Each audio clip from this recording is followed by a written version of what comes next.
where the stepmothers would go to any lengths to torture their stepchildren. I got to live a similar real-life story, the only difference being that my story came with a lot of twists. My name is Bennett, and I'm 21 years old as of now. When I was 9 years old, my mom died from a genetic disease, and my dad remarried after 7 years. Kids, this is Carly. My dad told us with excitement, and with his arm around her waist, she towered over him, smiling with her big teeth, giving him a big hug. And then it hit me. We kids were in big trouble. Those were a few of the thoughts I couldn't help thinking the day my dad introduced us to his new wife. At the time, I only had one question. What is he thinking? That we'd instantly accept her? That we'd be as excited as he was? That we'd be happy for him? What about our feelings? What in the world did he see in her? I guess I actually had more than one question. She was nothing like Mom. My mom had class. She had style. She was beautiful. Maybe that was the point. Maybe he didn't want to try again with anyone like Mom, since he went through a lot of grief and heartbreak after my mom's death. I began to dread our usual Sunday visits with Dad after Carly entered the picture. We only saw him once a week, and it was hard enough sharing his attention with my 3 siblings. Now, we had to share him with this strange woman. It didn't seem fair. Watching them together was embarrassing. They called each other by their last names, only they added a Y sound to the end of them. We just rolled our eyes, but we never let her see, of course. We were good kids. We weren't going to do or say anything to make her feel bad. I think what really irritated us about her is that she tried too hard. She was too overbearing, too eager, too loud. Boy, was she loud.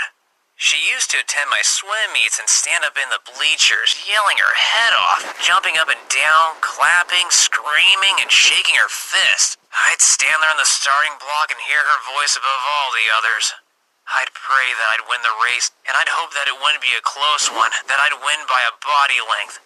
Not to make her proud of me, but so that she'd have less of a reason to scream like a wild boar. But that didn't stop her. My dad liked to give me a high five after my races. That simple gesture would never have satisfied her. Instead, she liked to hug my soaking wet body while she wiggled and jiggled and jumped up and down, forcing my red face into her chest. Between gasping breaths, I'd catch glimpses of others sitting near her in the bleachers staring.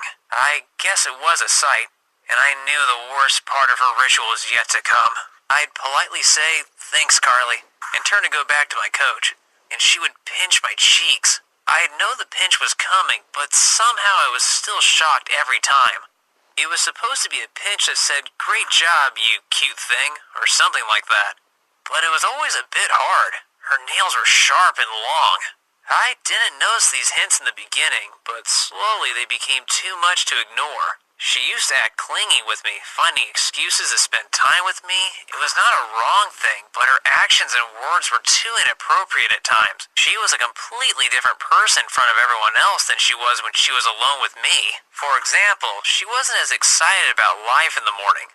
We'd pray that we wouldn't have to interface with her before she had her coffee. She could be pretty grouchy. My dad thought this quality was endearing. I thought it was downright mean. Being irritable was one thing, but it seemed as if she would pick fights with my siblings. But the most baffling thing was that she never once behaved like that to me.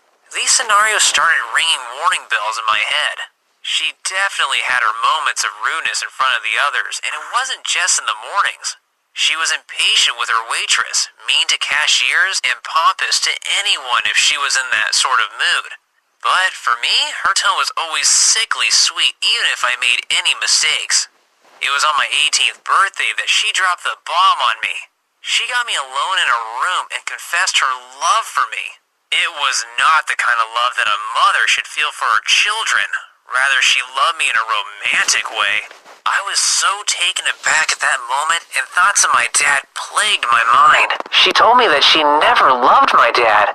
She had married him only for his money, but then she met me and apparently fell in love. Now, she wanted to start an affair with me behind my dad's back. I rejected her downright, stating that I would never do it to my dad, and even if my dad was not a problem, she was ridiculously elder to me, and I only saw her as my mother. She didn't take my rejection well, and started taking it out on my siblings and me by her bitter attitude. This went on for days before I confronted my dad and told him everything. What I didn't expect was that he would take her side over me.